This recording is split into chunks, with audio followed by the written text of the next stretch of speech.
We'll keep moving along. Thanks very much, Aideen. That was great. And I hope the third years paid attention, particularly when she made reference to quality and stats. I'll be referring to that tomorrow morning when we continue on our ISO talk. So I'm going to hand you over now to Danielle, okay? Thanks very much. So hi, my name is Danielle, and I just qualified last summer, 2013. So I did my final year subjects for hematology, blood transfusion science, cellular pathology, and I did my third year placement and final year project in the Midland Regional Hospital in Tullamore. I went straight on then to do my master's degree in the University of Ulster in hematology and blood transfusion. The reason why I went straight into the master's is I knew I would do one eventually. I could do it in 1 year, full time, and also I knew the information was already in my head. I didn't want to take 2 or 3, 4 or 5 years out, have to go back and start relearning all of my hematology all over again. The reason why I chose the University of Ulster is because it's accredited with the AMLS and the IBMS. It was split into 3 semesters, a full year long, so it was October to September with no summer holidays in between. It was all done online, and the main subject I picked was hematology and health and disease, but you could pick microbiology, clinical chemistry, cellular pathology, and we all did a research project. And additional subjects were similar to what you probably covered already: immunology, DNA technology, bioethics, stats, and evidence-based practice. The bioethics was more research-based and how to approach an ethics committee when carrying out your research project. And the evidence-based practice is something that was new to me. It's when you're trying to implement a new method in the lab, it's looking up databases and looking up journals and journal reviews and being able to grade a paper on how reliable you think the information is, and then working out the pros and cons of whether this new method should be implemented into the lab or not. The subjects cover pretty much what you cover in fourth year already, with a little bit more detail, but they're not much more difficult.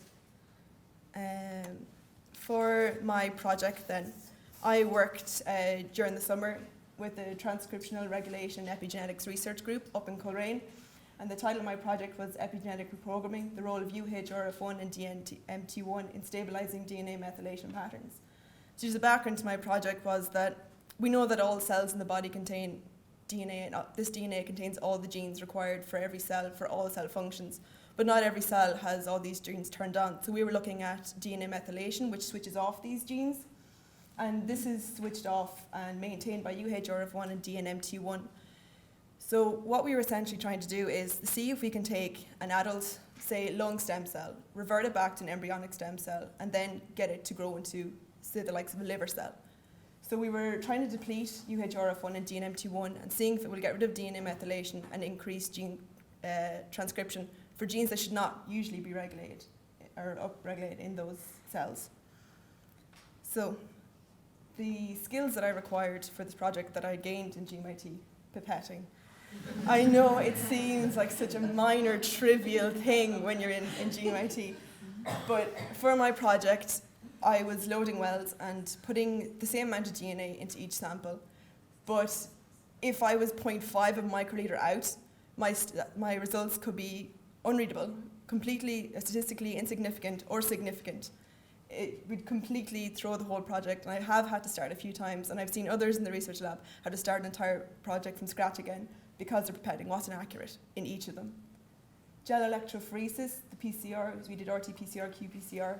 Statistics, our favourite, working out sample numbers, your ANOVA, your t-tests, your students' t-tests, report writing. I know every single week you just finished the last report and you have a new week of reports starting, and we absolutely hated them, but it is so important. For the end of my master's, when I'd finished my research project, I had to write a scientific paper, and the scientific paper for submission to a journal follows the exact same layout as your weekly reports. You have to do discussion, you have to see what you have found, you have to find out where you went wrong in your project, how that could affect your results. All that was so important, and it came from report writing every single week, 2 or 3 reports. The literature review, that was a great benefit to me for my fourth year project, finding out what information is already out there and how you're going to improve on that information. And then referencing, of course. So my advice to you would be experience. Get as much experience as possible. As Aideen said, in third year on placement, ask, can you take part on everything? Final year project is much experience. I'm currently just applying for jobs, and they're all looking for 3, 6 months, 1, 2 years experience. They're all looking for, do you have experience with this analyzer? Have you used it before? Do you know how it works? So it is so important to get the experience. If I could go back and do my master's again, I would do it again, but I would also get more lab experience on top of while I was doing the master's, because I was doing it full time online at home. So thank you very much for listening.